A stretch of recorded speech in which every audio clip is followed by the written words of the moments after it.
ദേവൻ. ആനു. Hello Sarah, ഞാൻ അവരുടെ അടുത്ത് 2-3 നമ്പറൊക്കെ കുറച്ച് ഡീറ്റെയിൽസ് ഒപ്പിച്ചിട്ടുണ്ട്. ആള് പാലക്കാടുകാരൻ തന്നെയാണെന്നാ പറഞ്ഞത്. കറക്റ്റ് വീടിരിക്കുന്ന ലൊക്കേഷൻ അവർക്ക് അറിയില്ല. പാലക്കാട് ഏതോ ഒരു കോളേജിൽ ഫിലോസഫി ഫസ്റ്റ് ഇയർ പഠിച്ചതിന് ശേഷം ഇങ്ങോട്ടേക്ക് വന്നിരുന്നു. ഇങ്ങോട്ടേക്ക് വരാനുള്ള കാരണം എന്താണെന്നൊന്നും അവർക്ക് അറിയില്ല എന്നാ പറഞ്ഞത്.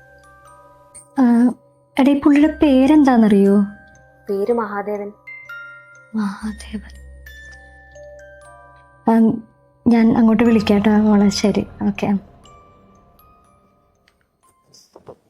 അന്ന് ഞാൻ 10ലും ദേവൻ +2ലും പഠിക്കുന്ന കാലഘട്ടമായിരുന്നു. അതിനുശേഷം 6 മാസം എടുത്തു ആൾക്കെന്നോട് ആ ഒരു ഇഷ്ടം തുറന്നു പറയാനായിട്ട്. ഞാൻ +1ലേക്കും ദേവൻ പുതിയ കോളേജിലേക്കും ചേർന്ന സമയം. അന്നൊരു ദിവസം വൈകുന്നേരം ഒരുപാട് നാളത്തെ കാത്തിരിപ്പിന് ശേഷം അവൻ എൻ്റെ അടുത്തേക്ക് വന്നു. അവൻ്റെ സ്നേഹം തുറന്നു പറയാൻ.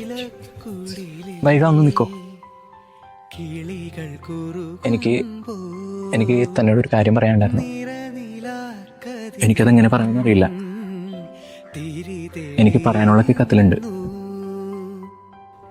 താനൊന്ന് വായിച്ചു.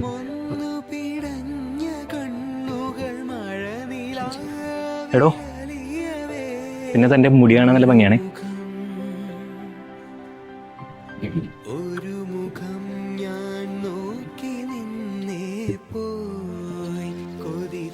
അന്നവിടെ പ്രത്യക്ഷത്തിൽ വരച്ചത് ദേവനായിരുന്നെങ്കിലും കുറച്ചേരം കൂടി ആളവിടെ നിന്നിരുന്നെങ്കിൽ ഞാൻ ചിലപ്പോൾ ബോധം കിട്ടി വീണാന്.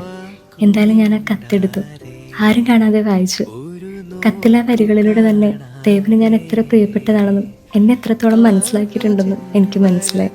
ചിലപ്പോൾ എൻ്റെ ഉള്ളിലെ തീവ്രമായ പ്രണയത്തിന്റെ തോന്നലും ആവാം. പ്രിയപ്പെട്ട വൈകിട്ട്, എനിക്ക് തന്നെ ഒരുപാട് ഇഷ്ടമാണ്.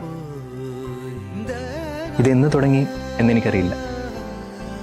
ഇനി ഇത് പറയാതിരുന്നാൽ തന്നെ നഷ്ടപ്പെടുമെന്ന ഭയം കൊണ്ടാവാം ഞാൻ ഈ കത്ത് എഴുതിയത്. തനിക്ക് എന്നോട് ഇങ്ങനെ ഒരു ഇഷ്ടം തോന്നിയിട്ടുണ്ടോ എന്നെനിക്കറിയില്ല. ഉണ്ടെങ്കിൽ തനിക്കതെങ്ങനെ പറയാൻ പറ്റുമെന്ന് എനിക്കറിയില്ല. ഏതായാലും തൻ്റെ ഒരു ചിരി മാത്രം മതി എനിക്കത് മനസ്സിലാവാൻ. എന്ന് ദേവൻ.